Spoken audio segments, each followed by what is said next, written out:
Complete pandemonium engulfed Lower Manhattan today as 1 million fans turned out to celebrate the New York Knicks' first NBA championship in over half a century. The sheer volume of the crowd overwhelmed parts of the parade route along Broadway before the event even commenced, causing several parade goers to pass out in the street. Commuters clogged subways traveling in for the historic parade. Once they arrived, fans climbed garbage trucks and scaled scaffolding to get a glimpse of the players being honored. The streets were standing room only hours before the event even began. One fan rolled up in style driving their Knicks-adorned orange McLaren Arturo convertible. Police Commissioner Jessica Tisch deployed over 10,000 officers to handle the crowds. Some joined the parade on horseback. Thousands of fans were denied entry into viewing pens after they reached maximum capacity more than 2 hours before the parade's scheduled 10 a.m. start. This historic parade, the first ever ticker tape celebration for the Knickerbockers, comes after a dominant victory over the rival San Antonio Spurs in the 2026 NBA Finals.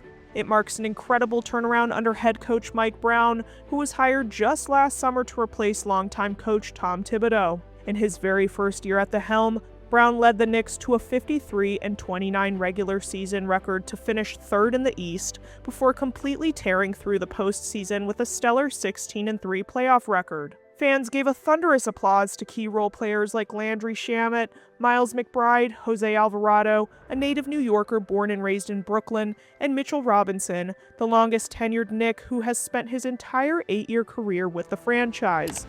Eruptions of cheers shook Manhattan as the starting lineup of Jalen Brunson, Karl Anthony Towns, Josh Hart, OG Anunoby, and Mikal Bridges were called to the stage.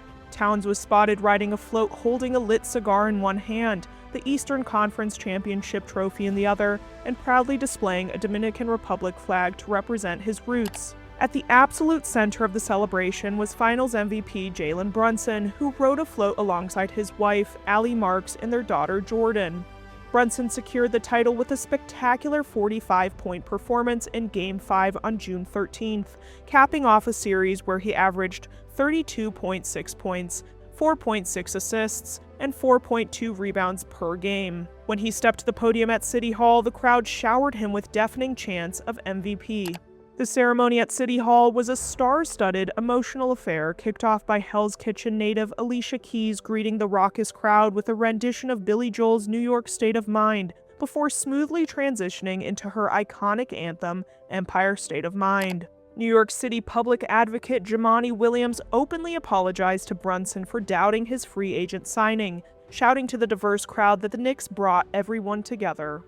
Mayor Zohran Mamdani paid homage to past Knicks legends, stating, "We knew deep down in our sick, suffering hearts that this day would come," acknowledging the pain of fans who waited 53 years for this moment.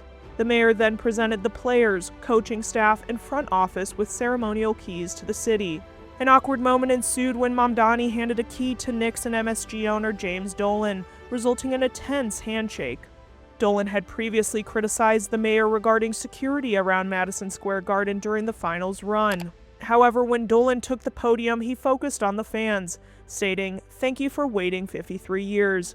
We are very, very happy to have brought you a championship." Brunson closed out by thanking Dolan and the front office for believing in a kid when no one else would, yelling to his roaring teammates, "We really did it."